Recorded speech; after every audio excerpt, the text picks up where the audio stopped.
Welcome to Hamlet. Shakespeare's most famous tragedy is not really about revenge.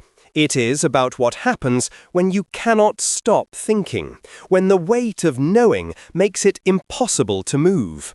400 years later, that paralysis feels more familiar than ever. Have you ever known exactly what you should do and been completely unable to do it? Not because you were afraid, exactly, but because the more you thought about it, the less certain you became. Every reason for action produced a reason against it. Every path forward revealed new complications. Until finally, you were frozen, not from cowardice, but from too much awareness. That is Hamlet. Not the story of a man who fails to act, but the story of a man who cannot stop thinking long enough to act. Shakespeare wrote it over 4 centuries ago, but it speaks to something we understand intimately today. The burden of seeing too clearly, of knowing too much, of being unable to simplify the world enough to move through it. Before anything else happens, Hamlet is grieving. His father, the King of Denmark, has recently passed away. The loss is still raw. And then, within weeks, his mother marries his uncle Claudius, who takes the throne. The world Hamlet knew has been dismantled and rebuilt without his consent. He is surrounded by people telling him to move on, to accept the new order, to stop wearing black and rejoin the court. But Hamlet cannot. Something feels wrong to him, not just the grief, but the speed of it all, the ease with which everyone else has adjusted. He feels alone in his unease, and that isolation becomes its own kind of prison. Denmark itself seems changed. The court that was once his home now feels like a stage where everyone is performing except him. Smiles that seem false, laughter that rings hollow. Hamlet watches it all and wonders if he is the only one who sees through the pretense. Then comes the ghost. Soldiers on the battlements have seen something, a figure that looks like the dead king walking the walls at night. Word reaches Hamlet and he goes to see for himself. In the cold darkness of the ramparts, the ghost appears and speaks to him. It claims to be his father. It tells him that his passing was not natural, that Claudius, his own brother, was responsible, that Hamlet must set things right. The ghost's words burn themselves into Hamlet's mind. Everything he suspected is confirmed, or seems to be. How can he know this is really his father's spirit? How can he be certain he is not being deceived by something darker? The ghost has given him a mission, but it has also given him an impossible question. How do you act on information you cannot verify? What follows is not a plan. It is a spiral. Hamlet delays, he questions, he watches Claudius for signs of guilt. He decides to feign madness, to buy himself time and freedom to investigate. The court whispers about his strange behavior, but no one can quite determine whether the prince has truly lost his mind or is playing a deeper game. He stages a play designed to catch the king's conscience, a performance depicting a murder that mirrors what the ghost described. Claudius's reaction confirms everything. The new king is guilty. Hamlet has his proof, and still he does not act. This is the heart of the play, and it has puzzled audiences for centuries. Why does Hamlet wait? The answers Shakespeare offers are psychological, not logical. Hamlet thinks too much. He sees consequences before they happen. He understands that once he acts, he cannot take it back, and that understanding immobilizes him. Every opportunity to resolve his situation becomes another occasion for doubt. Meanwhile, Hamlet becomes difficult to be around. He pushes away the people who care for him.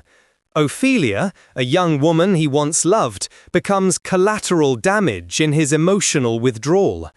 His old friends, Rosencrantz and Guildenstern, are sent by the king to spy on him, and he treats them with bitter contempt once he discovers their purpose. His mother tries to reach him and finds only anger. There is something painfully recognizable in this, the way that internal struggle can make us cruel to the people closest to us, the way that being trapped inside your own head can look, from the outside, like coldness or madness. Hamlet is suffering, and his suffering radiates outward, touching everyone around him. He knows what he is doing. That may be the worst part. He can see himself hurting the people who love him, and he cannot seem to stop.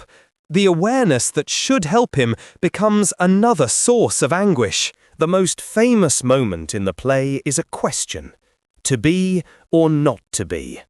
It is often taken out of context, but within the play it is devastating. Hamlet is asking whether existence itself, with all its pain and uncertainty, is worth the struggle. Whether it is better to endure what we know or risk the unknown. He catalogues the miseries of life, the injustice of the powerful, the delays of the law, the pangs of rejected love, the insolence of office, all the burdens that make us question why we carry on. And then he turns to what holds us back from simply giving up, the fear of what might come after, the undiscovered country from which no traveller returns. He does not answer the question. That is the point. The speech trails off into more thinking, more qualification, more doubt. Even in his darkest moment, Hamlet cannot reach a conclusion.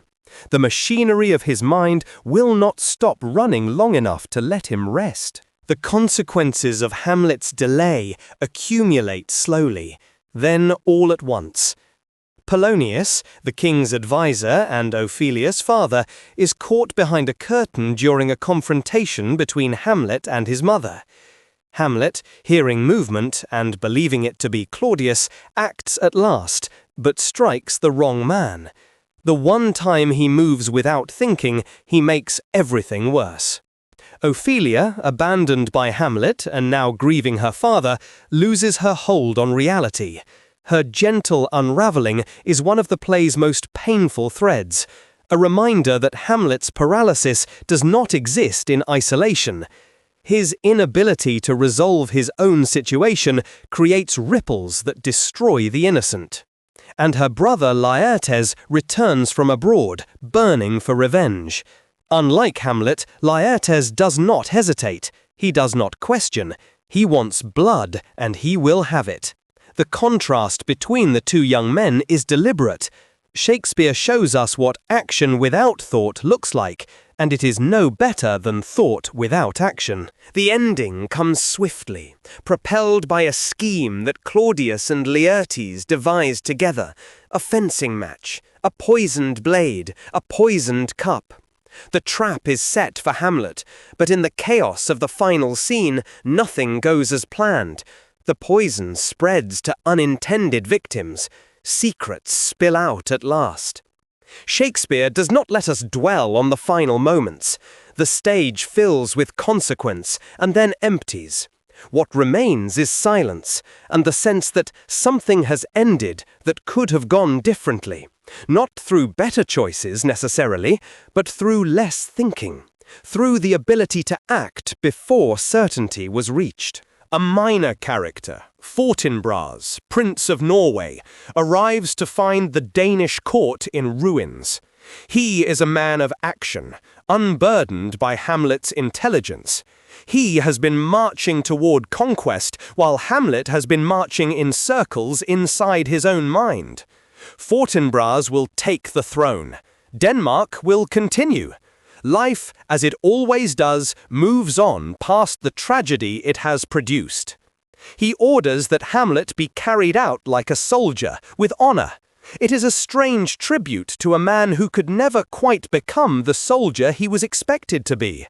But perhaps Fortinbras recognizes something in him, a different kind of courage.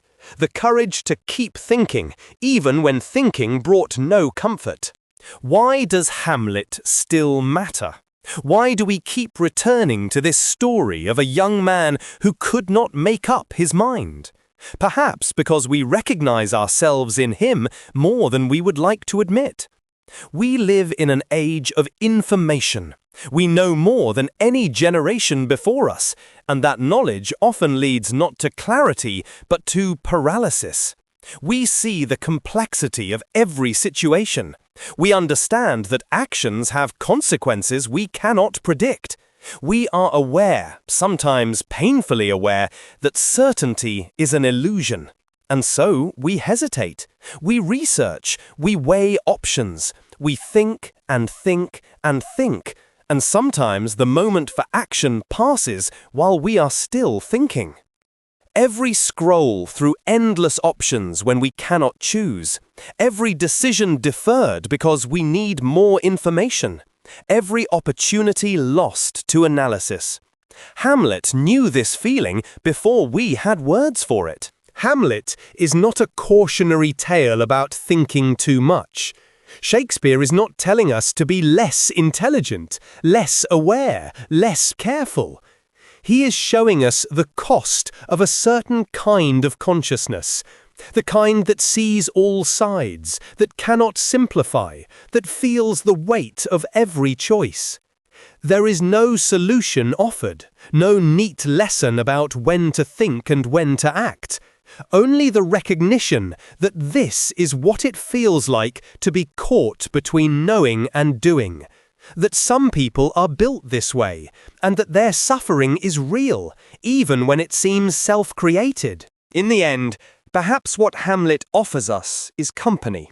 The knowledge that this paralysis, this inability to move forward despite understanding exactly what needs to be done, is not new. That 4 centuries ago, someone understood it well enough to write it down. That we are not alone in our overthinking, even when overthinking makes us feel utterly alone. Hamlet, thank you for listening.